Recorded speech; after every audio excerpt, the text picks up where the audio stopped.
आप देखते वाल्मीकि जी कथा सुनते हैं कि वाल्मीकि जी जब एक डाकू के रूप में थे तो दूसरों के जेवर आदि चुरा लिया करते थे। मार्ग में खड़े रहते थे, जो भी यात्री निकलते तो उनका धन हरण कर लेते थे। एक दिन नारद जी पहुंच गए तो उनका भी वासन वसन छुड़ाने के चक्कर में थे।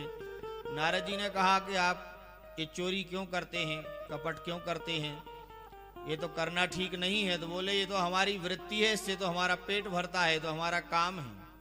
उन्होंने गलत कामों को ही अपनी वृत्ति का, उधर का साधन मान लिया था, उसी को धर्म भी मानते थे। ऐसे कई बार ऐसा होता है कि जिसको हम धर्म मानते हैं वो अधर्म होता है।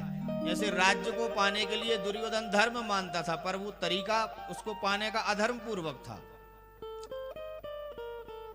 तो वाल्मीकि जी को जब नारद जी ने कहा कि आप जो ये पाप कर्म कर रहे हैं तो जानते ही हैं कि दूसरे का गला काटने से, मारने से पाप होता है। बोले हाँ, पाप तो होता है। बोले आप किसके लिए ये करते हैं? तो उन्होंने कहा हमारे बच्चे हैं, स्त्री है, परिवार है।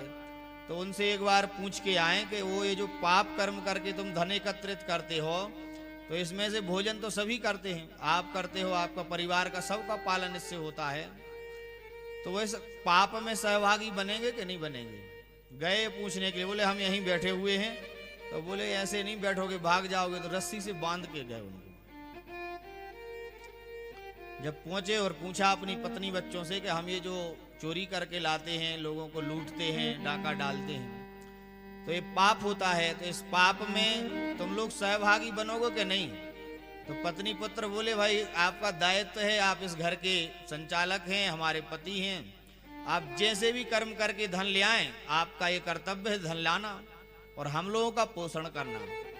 तो आप पोषण कर रहे हैं या आप अपना कर्तव्य कर रहे हैं? हमें तो घर में रह करके आपके प्रति जो हमारा दायित्व बनता है उसका हम निर्वहन करते हैं। प्रसाद बनाना, भोजन बनाना, आपके कुशल क्षेम के देखभाल करना, तो वो लोग हम करते, लेकिन आपके जो पाप करके आप ला रहे हैं उसमें हम सहभागी नहीं बनेंगे। हम तो पुण्य में सहभागी हैं, पाप में नहीं हैं। आप अच्छे काम करके धन लाइए, हमने तो कहा नहीं कि आप चोरी करिए।